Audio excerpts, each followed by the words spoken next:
即係近日咧，我就發現咗一間茶餐廳，又抵食又靚。唔係，我想講一個特別係咩咧？咁我就入到去咁坐低啦。咁通常即係茶餐廳咧都會俾啲茶你噶嘛。咁我就一飲，咦，咁得意嘅。係。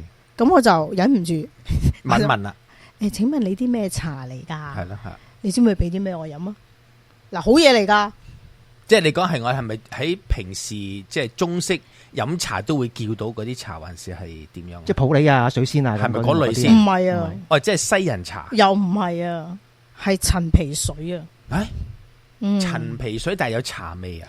陳皮水咯，其實就唔係茶咯。即係佢用茶又唔同噶喎。佢用陳皮水嚟即係 serve 啲客。係啊，咦咁啊好咩？係啊，咁咧你知我前嗰排已經沙晒聲噶啦嘛，咁啊更加即係佢咁啱 serve 嗰樣嘢俾我，好貼心啊！哇，飲完即刻開聲。咁佢唔知同我咁嘅，咁但係佢亦都即係提醒咗，咦係陳皮水都可以開聲噶咁樣咯。係啦。咁但係我就冇諗過，即係一間茶餐廳，佢係會 serve 呢一個陳皮水俾客人飲嘅。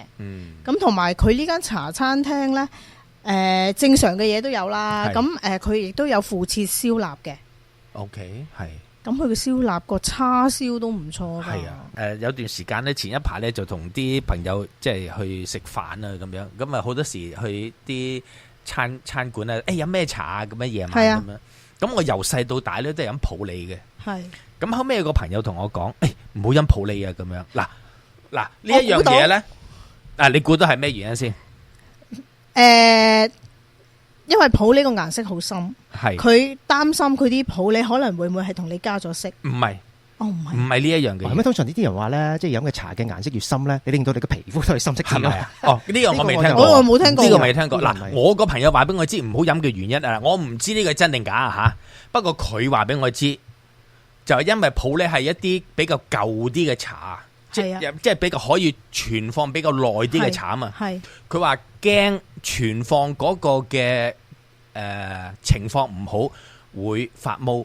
哦，佢驚呢一樣嘢啫，純粹佢話即係從呢一樣嘅，因為嗱，如果你擺放唔好嘅時候，佢發咗毛，你唔知噶嘛，因為茶餅嚟噶嘛，好多時。但係其實如果佢發毛，你任何茶發咗毛，佢都可以照 serve 你噶啦。我知，但係問題因為普洱佢本身係可以擺得耐啲，再擺得再耐啲嘅。即係本身如果係靚嘅普洱咧，係越擺得耐噶嘛，可以，即係所謂靚嗰啲普洱啊吓。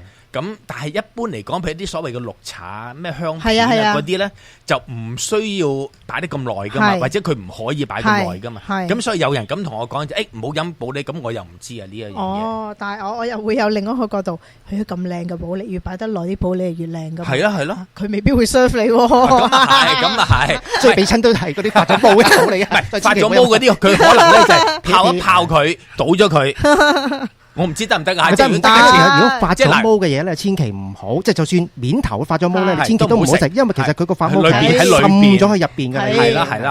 咁但係問題即係如果你啲普洱係靚嘅話，咁你發咗毛唔通你真係成包抌咗嘅話，好貴噶嘛？人哋嗰啲係咪先？想聽多啲，記得黐住AM 1320華僑之聲，逢星期六下晝3點到4點，週末至9分。